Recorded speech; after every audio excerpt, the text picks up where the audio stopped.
Alright, welcome back sa isa ng bagong edisyon ng The Parokiano Show. Nga pala si Lem at kasama ko pa rin ngayon ang nagbabalik na aking co-host na matikas, matigas at ang kagilagilalas na si Chris. Chris, long time no see. Oo nga, Kap. Long time no see din, Kap. Ang haba ng bakasyon tsaka ng pahinga din natin. Gawa nung long weekend holiday tsaka yung mga ganap-ganap din natin sa labas ng show. Oo. Tsaka nag-hiatus po ko. Hey Chris, kumusta? Magkano tayo? Isa-isahin muna natin.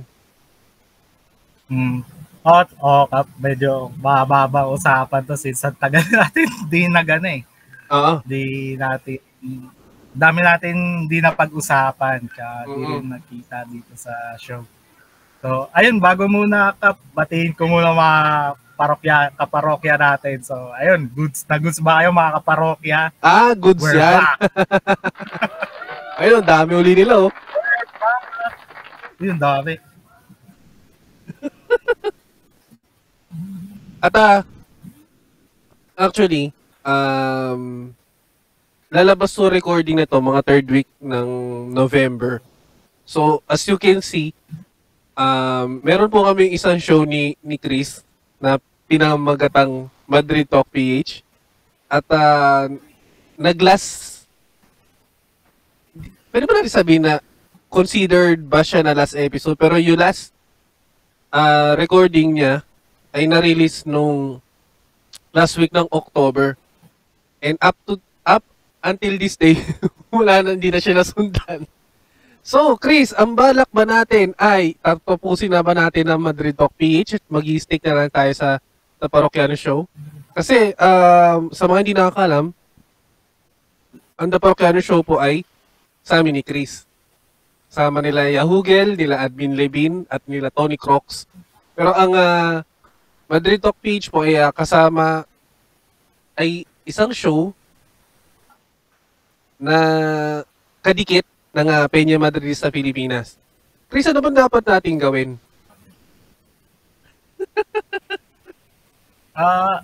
Ito, tingin ko lang dito, Kap. Siyempre, yung brand natin as Parokyanos and siyempre, di lang naman, di ba ang topic naman natin sa The Parokiano Show ay anything under the sun nga, ika nga. So, syempre, may mga mga kaparokya din na Madridista or Real Madrid fan or supporters. Syempre, tuloy-tuloy lang din tayo sa ating Madrid Talk PH. Yun, siguro a segment or something. Kung mayroon tayong episode na full Madrid, pwede nating pag-usapan dito sa parokya since ang parokyanos naman din ay under ng Peña Madrid sa Pilipinas. Oo. Sa madaling sabi po kasi, ang nag-overlap po kasi yung Madrid Talk PH at ang The Parokiano Show. So, mas minabuti na namin ni Chris na since dalawang show siya, ang sistema po kasi namin is sa isang araw kami nagre-record ng 2 episodes. Actually, yung The Parokiano Show, dati 3 episodes siya. Pero, sa kadahilananan na sobrang busy namin sa trabaho pare-pareho, at minabuti na namin gawing 2 show na lang, ay 2 episodes na lang per week ang The Parokiano Show. Pero, dumating na naman sa panahon na talagang sinusukat kami ng tadhana sa aming mga personal na buhay at personal na buhay din naman ng trabaho. So, wala na talagang pinaka-oras na pwedeng gawin sa apat na show, apat na best na recording sa isang araw. So, minabuti na namin ni Chris na pagsamahin na yung Madrid Talk PH bilang segment dito sa The Parokiano Show. Pero Chris, paano kapag may nag-guest sa Madrid Talk PH? Like, for example, si Adrian, ng mga dati nating guest, more on Madrid Talk PH ang topic. Isa-segment ba natin? O gagawin natin na The Parokiano Show pero a Madrid Talk PH special. Mga ganyan. Pero tuloy ang series ng numero sa TPS. Pwede natin gawing special episode ng The Parokiano Show yung mga Madrid Talk or Real Madrid related topics din. Kasi since ito yung nabuo natin sa show eh. Di ba meron na tayong The Parokyanos, payo ng Parokyanos, kung ano-ano pa yung mga natin dito. Segment or yung mga natin. Yung mga side talks or Syempre, yun, yung mga tungkol din sa travels, di ba may mga din tayo. So, magiging bahagi na din yung Madrid Talk dito sa parang special episode, gano'n. Pero maganda naman, kahit hindi Madrid na club or focusing sa Real Madrid, pwede natin pag-usapan sa Parokyanos. Pwede natin pag-usapan ng Ceres Negros. Ayan. Di ba? Unang-una agad. Mga play safe na club, yung mga hindi na nag-exist. Pwede natin pag-usapan ng Global FC. Mga kilala na naman natin yung mga kasama natin dyan. Pwede natin pag-usapan ng One Tagig. At marami pang iba, Chris? Oo.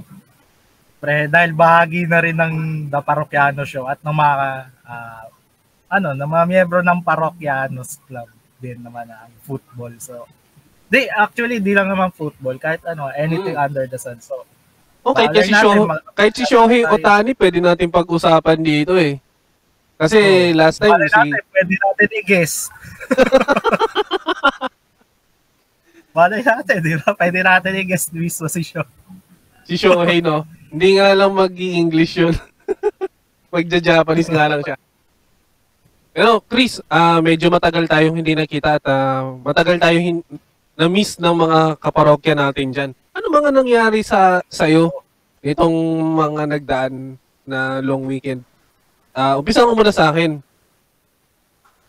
Sa akin kasi, nagtatrabaho din ako sa isang bilang tauhan ng gobyerno.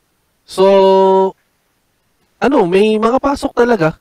At buenas din kasi dumaan yung isang long weekend bago yung talagang pinaka-long weekend ng Undas. Pero, ayun, nag-spend time lang sa pamilya. Ayun. At, nakapagpahinga ka ba? Nakapagpahinga ka ba nung long weekend, Chris? Ako kasi hindi eh. Kasi in-enjoy ko talaga. Alam mo yung mga araw na may trabaho, tapos pagdating na walang pasok, syempre magpupuyat ka na, babawi ka dun sa mga extracurricular activities. Nagta-travel ka ba nun? Hindi, lang ako, hindi overnight eh, parang nag-stay lang ako sa kapatid ko. Das doon kami nagsama-sama ng Undas, nag-alaga sa pamangkin. Ayun. At wala ring football games dun eh. Anlungkot. Tapos puro Netflix lang, tsaka nalalapit na rin kasi yung pagta-Taiwan namin. So, pinlano na siya yung mga magiging lakad. Ayun. Thankfully. Shout out din. Hindi ko na kailangan pangalanan at malalaman din kung saan ako nagtatrabaho. Pero pirmado na yung aking travel authority kaya tontuwa ako. Official business yon Kap? Hindi, personal. Pero, di ba pag sinabing tauhan ka ng gobyerno, hanapan ka ng travel authority. Oo, kasi outside, Oo, kasi nagtatrabaho ka sa ano eh, office ng gobyerno eh. So, ano, hindi mo pwedeng sabing ano, corporate. Kasi pag corporate, di ba may mga leaves, ganyan, may mga hahanapin, iba. Pero pag eto Chris, ang maganda kasi sa atin, ito bilang hindi ka pa nagta-travel talaga. Kapag tayo, lalo ka na, regular ka. Pag ano, nalaman ng immigration na tawag ka ng gobyerno, ano na siya, hindi siya ganun kahigpit compared sa ano, sa private. Kasi as long as meron ka ng alam mo shout out ko rin yung HR namin eh. Tsaka yung mga personnels na tumulong sa akin na ma-approve yung travel authority. Kasi ang ginawa ko lang talaga is um, request letter sa aming OSEC. Tapos dumaan sa HR, binigyan nila ako ng service record, binigyan nila ako ng certificate of employment na may tawag dito, yung may ano, compensation. Tapos ano, approved leave form. Kaya natutuwa ako. Kasi isa lang ang binigay ko, ang bumalik sa akin marami. Kaya hindi na siya parang, kung ako yung immigration officer, wala na, ano na, Approve na. na corner ko na lahat ng pwedeng hanapin sa ano. At balita, ito kasi, kaya kami magta-Taiwan, pre, malamig kasi. Parang ano na, papasok na yung winter season na, although walang snow, pero ano, parang mas malamig kasi sa ano sa Baguio, yung feels. Sabi sa Baguio nagsi-16, pero yun parang nagda-drop pa. Kaya yun. Gusto ko lang maranasan yung lamig, pre. Hindi yung naranasan nating na lamig. Ibang lamig. Oo. Ikaw, pre, anong nangyari sa long weekend mo? Ako, ano naman, gano'n lang, since, yun nga parang, gaya na na-share ko doon sa previous episode, pag may mga ganitong ano, talagang stay at home lang ako. Pero may mga time din na, syempre, kung kaya, ano. Walang laro ah. Walang laro. Hindi, paano din kasi ako makakalaro kasi yung period na yun talaga, bakasyon talaga kasi. Masakit pa rin yung tuhod mo nun?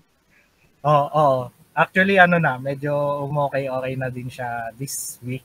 Medyo, ayun, tapos therapy lang kasi may mga inaano din ako. Nakakalang therapy, kala mo, alakas mga ano talaga, athlete eh, no? Athlete eh, no? Hindi kasi, di ba, kailangan kasi, ano, masana yung, ano, since, yun nga, di biro rin yung injury, tuhod. So, ayun. Paano recovery ginagawa mo? Nagano ka ba? Yung ginagawa ng mga players na bumababad sa yelo, mga ganyan. Dahil wala naman dito ganung facility sa bahay namin. Syempre, tamang ano lang, yung ice pack. Tapos minsan, yung plastic na yelo na, yung ice pack talaga na, itatali pa ng bimpo para hindi matanggal doon sa tuhod mo. Tsaka para hindi pagpawisan, hindi mo O nga, ilang araw din yan, no? Parang 2 weeks din siguro bago ano. Pero ngayon magaling na? Maayos naman na. Pero yun nga, kasi 'di ba parang baka may recurring no? Mahirap yung bumabalik eh. Yun din. Pero yun nga, parang sa mga athlete talaga, yung mga professional athlete, lalo na pagtuhod yung medyo nagka-problema. May stigma na medyo mag-iisip-isip ka doon sa mga galaw mo kasi naalala mo yung tuhod mo. So, ayun. Speaking of... Nag-enjoy lang naman ako nung panahon na long weekend tsaka nakapagpahinga. Tapos medyo gala lang ng konti. Kailangan meron kang meron kang kinahiligan laro nung long weekend yung kasi kaka-release nung bagong patch nung Ragnarok. So parang nag-nostalgia. Kasi yung mga memories elementary, early high school, di ba, ganun. Binalikan ko tapos yan lang, pinagkaiba, mobile na hindi na pupunta ng computer shop or Pero same Mag- ano din, same gameplay, same na same. Di naman. Medyo parang simplified na kasi mobile eh. So, 'di ba parang Pero yung class, halimbawa pag swordsman, magiging knight or crusader, or ano lang, knight lang. oo, may ganun pa rin. So, May crusader or knight pa din? Oo. Pucha. At Kasi, update ko ngayon, night na po, tapos magle-level 50 na po. So, tuloy-tuloy lang po ang progress. may level tsaka job level pa rin. Oo, yun. Oo. May basic tsaka job level pa rin. Ano talaga? Batang Ragnarok ka talaga. Hindi kasi alam ko, meron din ni-release last year din na Ragna. Pero yung hindi kumpleto lahat nung class. Halimbawa, kung mage, wizard lang, wala yung sage. Tapos pag thief, assassin yung sunod, wala yung rogue. Parang naano ko din yun, nabalita. Kaso hindi ko muna siya trinay nung ni-release. Ito talaga yung Ito talaga kamukhang talaga. As in, kung ano yung nasa PC, yun talaga. Medyo simplified lang din yung pag ng mga items kasi mobile. Pero dahil dyan, pag-usapan na natin yung kwentong Ragnarok mo, pre. Na-caught off guard ka, no? It's fun, pinag-uusapan na rin naman natin at syempre, for the sake of this episode, ano yung mga alaala mo nung naglalaro ka ng Ragnarok online o offline? Kasi offline, close server yan. Ang kinaibahan niya noon sa online, pag close server, halimbawa, ikaw yung pinaka-server, pwede ka magsamo ng Baphomet sa Frontera. Kahit yung pinakamagandang item, halimbawa, Balmung, pwede mong Balmung nga. Oo nga, Lord of Balmung nga pala yun, Tapos pwede mo siyang makuha ng which is, dapat yung GM lang yung meron nun. Tapos, sa online, yan yung peak ng Ragna na naglo-load ka pa ng, halimbawa, maglo-load ka ng 10 pesos na card para makakalaro ka ng Ragnarok online na 30 minutes. Bukod pa yan dun sa in-game purchases ng mga items. So, talagang, pag naglaro ka ng Ragnarok dati, mahal. Mahal, tsaka tiyagaan din. Tsaka bukod pa yung in-game purchases, tas iba pa yung bayad sa renta sa com shop. Kaya, mahal. Kumbaga parang larong pang mayaman nga nung nag-pick yun nung panahon na di ba? Pero kahit nga larong pang mayaman siya, kahit masa kinagat siya gawa ng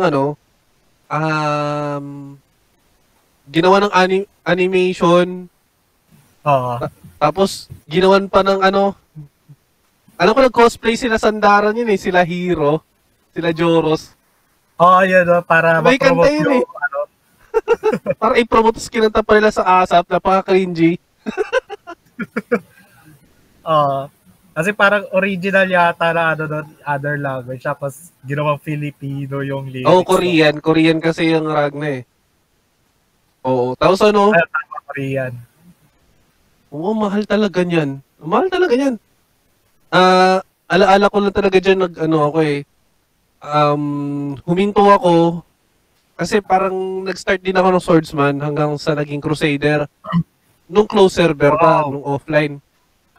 Kasi kung titignan madali naman pa-level dyan kasi kung titignan mo, mas maganda yung costume ng knight sa ng crusader sa sa knight Ang pangit yung may pa dito, yung may chainmail pa dito yung knight May chainmail. Chainmail. Yung crusader parang lahat armor Oo. Saka Holy Cross ba yung sa parang sa crusader kasi Grand Cross Holy Cross Holy Grand Cross. Grand Cross. Wala namang cross na skill yata. Walang cross yung knight Puro pierce tapos bash. Ganun na yun. Oo nga. Bash. May mga basher dyan, mga knight yan. Naano mo no? That hindi na keyboard warriors, mga keyboard knights dapat. Keyboard na. Ang lakas ng bash, no? Oo. Tapos pagdating nung online, kasi yung mga kaklase ko nun, sabi wag yung swordsman dahil parang napaka-basic. Try ko, may nag-try ng thief, may nag-try ng archer, tapos mage. Magician, di ba, mage? Tapos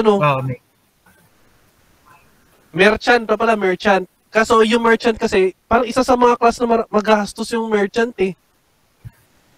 In-game na nalalaglagan ka ng pera kasi meron silang skill na cart revolution. Natatapon yung pera nun eh. Oo. Tapos sa archer naman, siya nasubukan eh. Hindi ko nasubukan mag-merchant sa buong paglalaro ng Ragna. Pero sa poster, sabi na pagkatao magpa-level. Sa poster, ang cute nung ang sexy nung, di ba may male and female yun? Ang sexy nung poster ng blacksmith na babae doon. Alam mo yon, yung parang polo na sleeveless, tapos pa-crop top na konti. Yung crop top na na nandito yung buhol sa sa baba.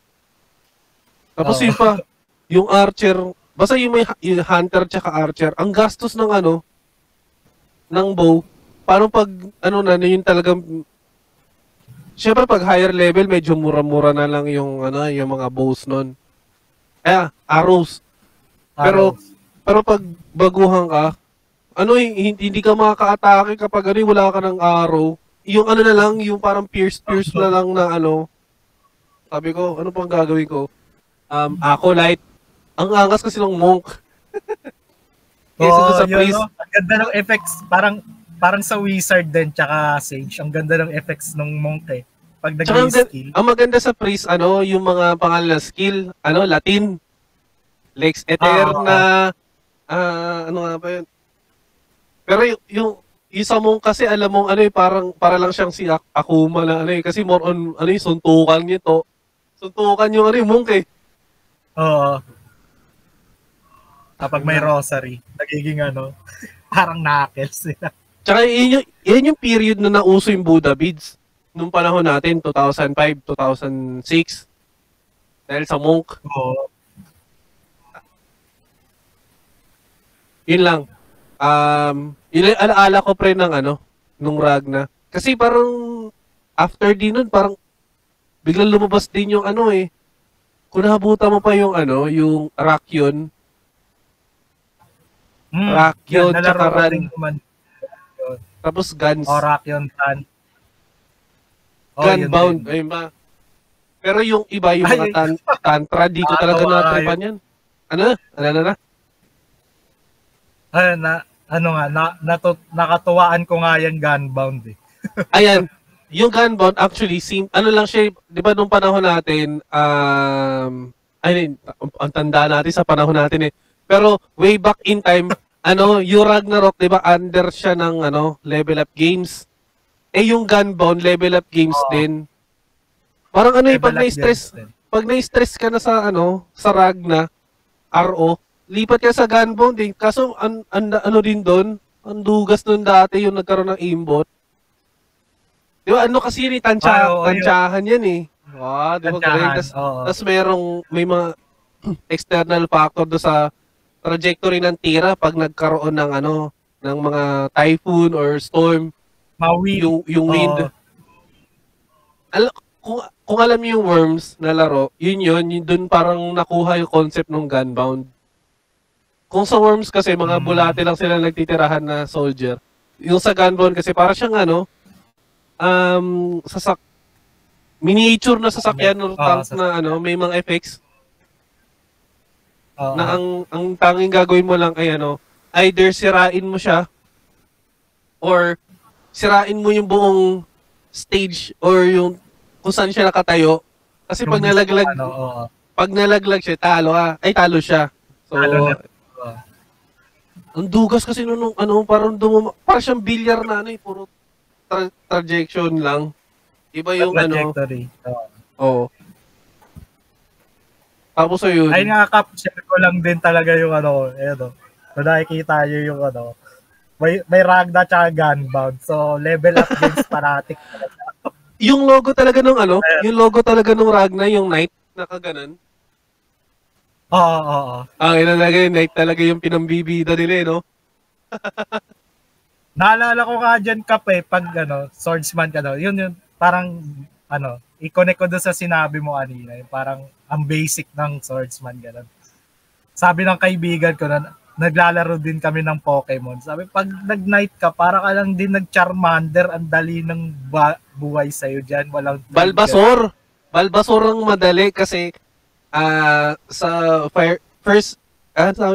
sa first gen, which is yung Pokemon Yellow, Red and Blue, ano, yung first 3 gyms kasi, weakness nun, grass. Right, tama. Grass and Hindi ground. ako Charmander kasi talaga. Char. Charmander yung first pick ko nun eh. Kaya madugas mo, unang gym si Brock. Rock type, kahinaan nun, grass. Grass or ground. So Vine Whip or Razor Leaf ni Bulbasaur. Second gym si Misty, water. Grass din kahinaan. So talagang ang challenging Charmander or Squirtle. Oo. Ay, teka, nagsasanga-sanga tayo. Actually,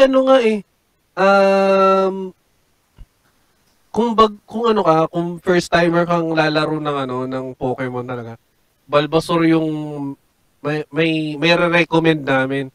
Pero kung ang magi-start ka na sa second gen, yung Crystal, mga ganun, Gold, Silver, siguro may sasuggest ko si Totodile yung water type na si Totodile. Kasi doon na nagkaroon ng two types na mga attack. Halimbawa, si Feraligatr yung third evolution ni Totodile. Meron na kasi siyang skill na bite. So hindi siya pure water, yung bite kasi is dark. So magagamit mo siya sa ibang At saka pag naging super effective yung bite or yung crunch, tawag dito na nagbi-miss a turn yung kalaban, lalo pag mga gym battles or trainer battles. Kaya maganda. Ay na, Chris, na-miss kita. Actually, ito i-open na natin sa ating mga kaparokya. Nag-open sa akin si Chris noon dati. Dapat aalis na siya ng show. Tapos ako, ang lungkot ko talaga. Sabi ko, iiwan din ako ng aking kasama sa init ng araw at sa lamig ng ulan. Tayo naghahanap ng co-host. Di ko kinausap ng isang gabi.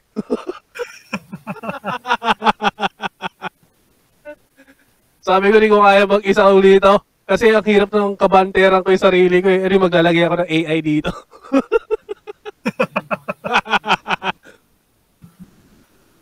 Kaya yun. Oo, Kap, kasi yun nga, share SKL na lang din sa mga kaparokya. Kasi yung panahon na yun talaga, ewan ko ba, kami ni Kapi kasi, yun nga, nabanggit naman niya na pareho kami nasa sektor ng paglilingkod sa bayan. So ako, nagkaroon ako ng parang additional dagdag task. So, inireklamo mo ba yung pagkakaroon at dagdag na trabaho? Hindi naman. Siyempre, it's an honor naman. Kaso yun lang tanggapin natin yung honor, pero yung time din. Like dito, siyempre, dito na, halimbawa ako, sa The Parokiano Show, nabibigyan ko siya ng oras kasi parang, ayun nga, nakwento ko naman din sa mga previous episode na pag walang laro or walang commitment sa Peña or sa Parokianos to represent the crest and to play. Siyempre, tsaka yun din sa office din na walang laro ang basketball team. Ito na yung parang... Ang dami mo namang ginagawa, may basketball ka pa sa inyo. Oh. Tapos Sa mga hindi nakakalam, si Chris po ay nagtatrabaho ng minsan pumapasok ng 7 a.m. hanggang 8 a.m. Na supposedly uwi na ng 4 p.m. to 5 p.m. Pero in the end, umuwi yan ng 9 p.m. 8 p.m., 9 p.m. May mga time. May mga time nga na ganun. So, ayun nga, in demand tayo. Ay, na to nakatira yata sa opisina to, para ka ng border ng bahay niya. O pupunta ka na ng bahay, kukuha ka na ng damit para matutulog, ligo Matutulog lang, maliligo. Tapos alis na naman. Ayun lang. Siyempre parang time management din na ano. So, di ko naman talaga balak din kasi iwan yung show. Kasi ito ay outlet ko rin na ayun, to express din. Tsaka hindi, feeling ko lang hindi mo lang hindi mo lang alam paano babalansin. Kaya parang naunahan ka lang ng Kap, baka may co-host ka dyan na pwedeng yun din, may mga Kasi parang iniisip ko na din, matanggap ko yung order or additional task. At least kahit pa paano, medyo parang, sino muna yung parang sasalo. Kasi, yun nga. Siyempre, gusto rin namin magpatuloy yung TPS. Malayo-layo na, tsaka madami na rin tayo kaparokyanos na. Okay, umabot na nga tayo sa Russia. Mga babati na kami ng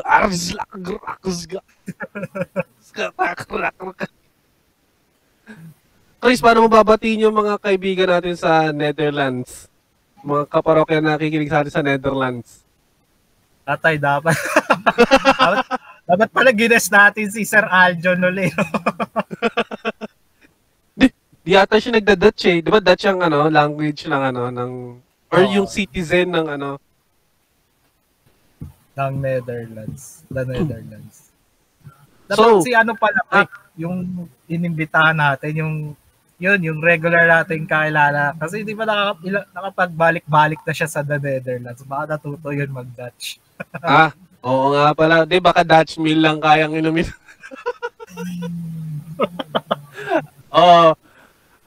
Uy, pag tayo may nag-backtrack ng mga episodes natin, malaman ko sino pabalik-balik ng Netherlands. Yari ka, gago. Baka marunong na kasi siya mag-Dutch. Oo nga pala. Sabi ko nga, Dutch meal nga lang. Alam na. Dahil dyan,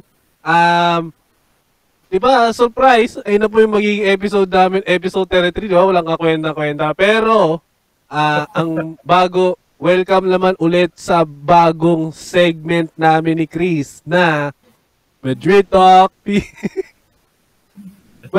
PH Update. So, Chris,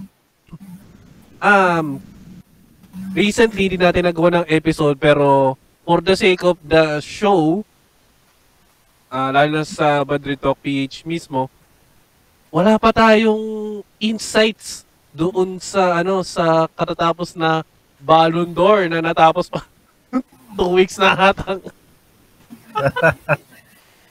Hanggang ngayon topic pa rin ng ibang Ako gusto ko siyang pag-usapan kasi masakit sa damdamin. Oo. Anong insights mo doon, pre? Ako, di ko tanggap kasi, alam mo yun, ang dami na nag-leak, puro Vini, tapos biglang Rodri, pre, masama loob ko kasi, tulad din ng nasabi ko sa'yo, kung titles lang ang magiging basehan, individual titles, since si Rodri ay ang nanalo, pero he played for Spain, mas tatanggapin ko pa yung argument na si Dani Carvajal dapat ang nanalo kung titles lang. Tapos, kung individual performances naman, si Vini mas tatanggapin ko kasi bukod sa titles, winning goal siya ng UCL Tsaka clutch player siya ng La Liga. Actually, yung mga brink na dapat natalo yung Madrid, puro si Vini nag-step up. And ano ba yung fit na parang pampabango sa resume ni Rodri nung nakuha niya yung Ballon d'Or. Yung every time he played nung last season tsaka mga previous seasons, yung parang unbeaten streak ng Man City. Hell no, pre. Ikaw? Ako naman yung take ko dyan. Siyempre, yun nga.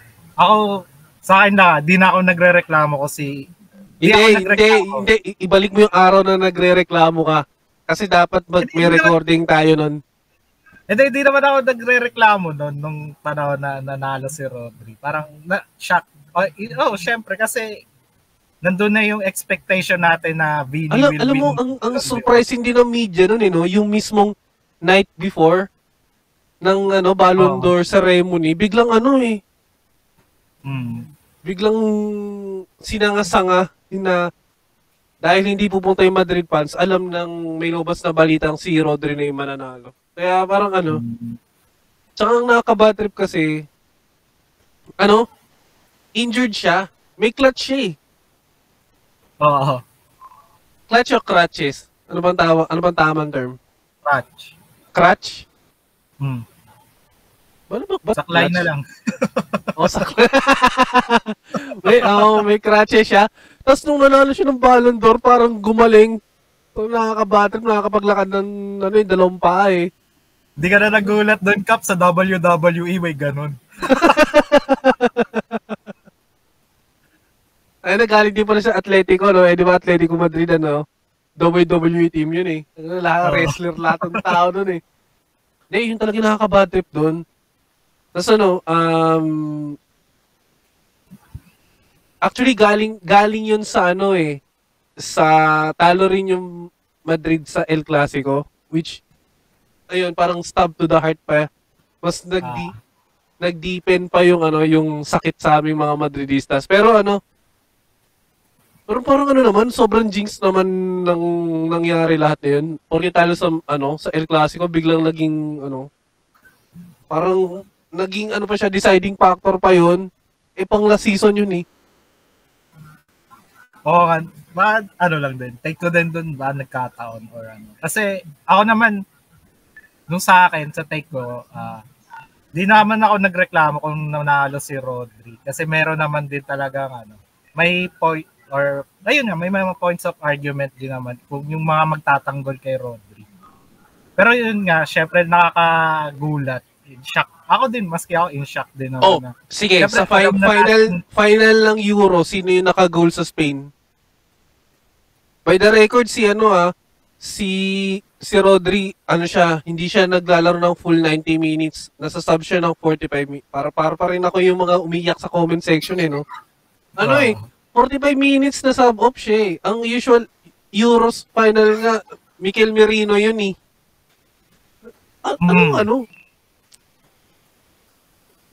Hindi naman siya mismong captain, second captain siya. Every time na nasa-sub off na si Morata, si Rodri. Pero pag nasa-sub off siya, more on Carvajal eh. Carvajal or, hindi pwede si Nacho kasi parang in terms of appearances, parang mas lamang siya si Dani Carvajal. Pero yun nga, bad trip Hindi ako makaget over. Parang sobrang hindi, dapat tapos ito nung undas eh. Pero yung sinabi ni Cristiano na parang orchestrated na yung Ballon d'Or. Parang hindi na siya nawala na yung prestige. And actually kay Haaland din nung time na yung kay Lionel Messi na dapat si Erling Haaland yung mananalo. Parang 5 out of 6 trophies ang nakuha ng Man City nun. Kaya talagang frontrunner ng Ballon d'Or si Erling Haaland. Si Messi nalipat lang ng Paris. From Paris to Inter Miami. Tapos biglang Ballon d'Or. Nabitbit ng run niya sa World Cup eh. Di ba? Pero di naman sila, dahil nanalo ng World Cup, no? Siya bang winning goal? Di naman Penalties. So, ang masasabi lang namin, kung player ka, huwag nyo na lang galingan sa UCL, sa domestic leagues. Kalimutan nyo na yan. Ang galingan nyo sa World Cup, tapos kayo mag-champion, tapos kayo maraming goals, baka kayo pa yung kalokohan talaga. Kalokohan, boy. Kaya nga yung time na yun, nung kay Haaland, nung hindi niya nakuha yun, parang December yata yung sa Saudi Arabia, yung Globe Soccer Awards. Doon siya nagkaroon ng how ironic na yung yung award ng Globe Soccer Awards, kamukha pa ng Ballon d'Or. Kalokohan talaga. Oo, ayun.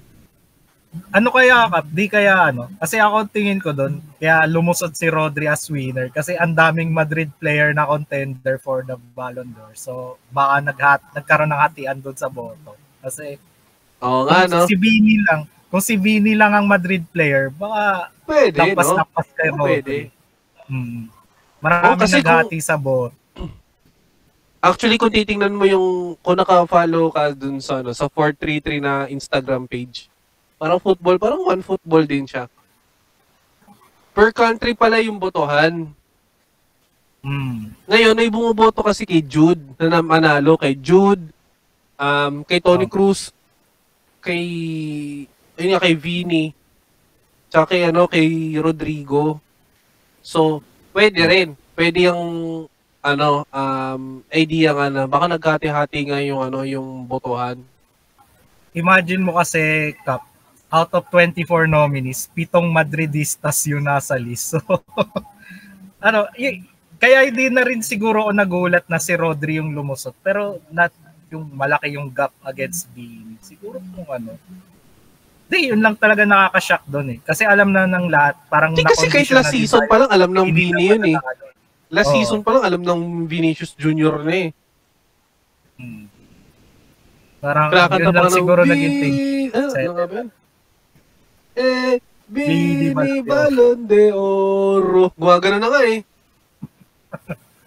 Alam mo, nakakatawa yung Pero pag-usapan natin sa susunod na episode. Pero, yung Barca na defeat, tsaka yung Milan na defeat, ako, nasasaktan ako noon kasi, masakit ba? Ako nasasaktan talaga ako noon yung sa El Clasico defeat. Kasi, hinipe natin yun. Pero bitter rival yun eh. And, ayokong mag-take ng credit sa kanila. Pero, maganda yung run nila eh. Minimal lang yung minimal yung mga nagiging injuries nila. Pero, kung i-compare sa atin, lalo na as of now, as of this recording, katatapos lang po ng Osasuna game, grabe yung injuries natin, ang dami. Kaya, parang less than 30 minutes, 2 player kagad yung nilabas natin sa team. Kasi tapos naging tatlo pa yung injury. Bukod dun sa mga long terms na yun, kay David Alaba, ayan, kay Thibaut Courtois. So ayan pa, kakabalik lang. Pero si Eder Militao, parang na siya, yung parang nagre-recurring yung injury niya. Pero sana wag lang kasi yun nga rin yung mali. Parang masyado na siyang gamit. Kasi nga wala nga tayong proper na na center back. Rotation. Rotation. Tapos si Jesus Vallejo naman is hindi naman na, hindi na siya parang pampalaki lang siya ng bawas sa sa sahod ng Madrid eh. Hindi na talaga siya nagagamit. So, ayaw naman niya umalis. Parang may last year na lang naman din sa contract niya na gusto na lang niya i-fulfill bago umalis. Pero yun nga, masyadong pagod yung Rudiger and Militao na combo. To the point na pangit yung performance ni Militao. At the same time, dun sa Milan, parang may mga lapses din siya, or errors na nag-lead sa goal ng Milan. Kaya yun. Pero ikaw pre, anong masabi mo dun sa Ang sakit talaga kasi klasiko yun. Parang, and Bernabeu pa yun. alam mo, medyo nung time na yung oras talaga nung natalo tayo, talagang hindi mo na ako nag-online. Kasi alam mong parang Real Madrid versus the world lagi, no? At sa social media, parang mga tanga yung mga animal, eh. Ay, yayariin ko ng mga kakilala mong Barca fan or Barca support. Hindi, Barca fan lang yun kasi wala naman silang solid na wala naman silang solid na fan base dito. Pero may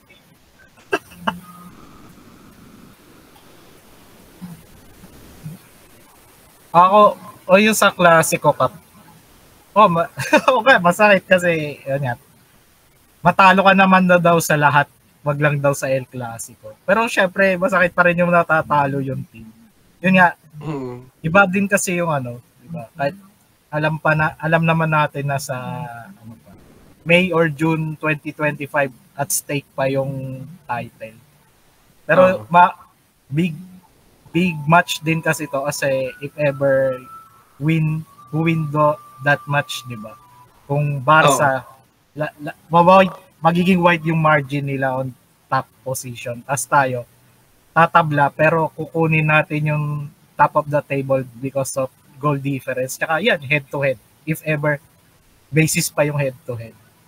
So ayun. So very yun nga, important talaga yung marquee matchup natin last Clasico. Medyo lumaki yung lamang eh. Pero ang maganda naman, well, hindi naman siya maganda dahil na-postpone yung Madrid-Valencia match. Pero dahil gawa yun ng disaster ng super typhoon dun sa sa Valencia region. Kasi kakilala natin prayers up for Valencia. Prayers up yung kakilala natin sa Valencia. Nakakaawa nga eh. Pero walang post nung sa bagyong Christine. Dapat. Ayaw mo na double standard check.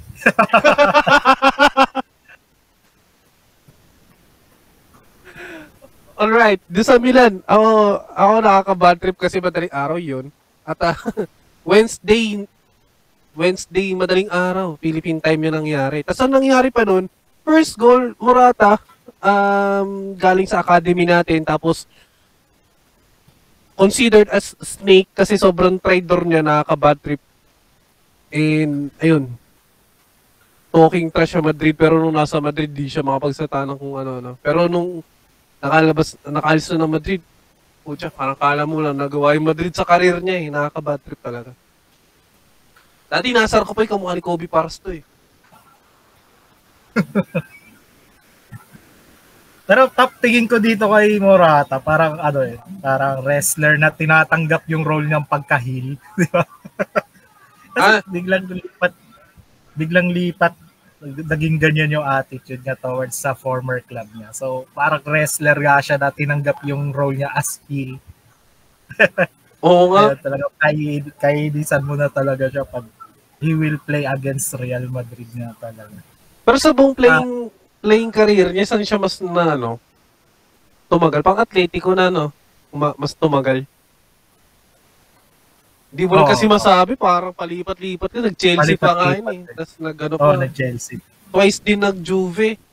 Tapos biglang Milan. Siguro tumatak lang talaga yung ganun niya kasi nag-celebrate siya against Asiata nung nakalaban natin yung Juve sa knockouts. Kasi yun eh. Kasi eventually Barca yung nakalaban nila ng final tapos tinalo lang sila basta-basta ng Barca. Kainis lang. Yun yung yun yung maganda yung run ng Madrid nun. Dahil kung hindi tayo natalo nun, parang 5 times tayo nung dire-diretsong UCL nun. 2015 eh. Tama. Kasi isang Ancelotti tas 3 Zidane yun eh. Sunod-sunod. Ayun. I guess yun yung doon na nagsasum up yung episode 33 ng The Parokyanos Show. Apologies sa adjustments pero isa sa i-integrate na po namin yung Madrid Talk page dito sa The Parokyanos Show. And hopefully magustuhan nyo din yung ganun. Pero mostly di lang kami mag-usap tungkol sa sa isang football club. At Chris, anong dapat natin gawin? Anong mga dapat nating abangan? Anong dapat abangan ng mga makikinig sa atin? Ayun. Ayun mga kaparokya, ang abangan natin yung bagong timpla ng The Parokyano Show Bagong para mukha sa iyo. talaga. Or bagong timpla ng The Parokyano Show. Pero yun nga, gaya pa rin ng sinasabi natin bago tayo magpaalam. Ugali nating manood at makinig ng The Parokyano Show. Kasi ayan mga tulad nito, mga ganitong usapan. Balitaktakan, no? Balitaktakan. Goods na goods talaga tayo dito. So, kailangan din namin ng mga opinion. Oo. Interaction din. Tsaka, tama. Involved kayo sa lahat ng aming pag-uusapan. Alam mo, Chris, by the record, 2 weeks po kami wala recording ni Chris. So, na-miss namin yung kung ano man yung pwedeng maging, yung lumabas dun sa analytics. Kasi minsan yung mga nagko-comments, ganyan. Pero, lang naman, na nag-stumble down lang naman kami. Pero sabi nga sa sikat na Japanese proverb na fall 7 times, stand up 8. Ah!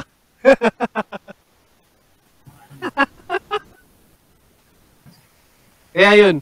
At mula sa amin ni Chris, nga pala si Lem, 10 sa aming dalawa. At kita-kits po sa mga susunod na episode. At mabuhay po ang parokya.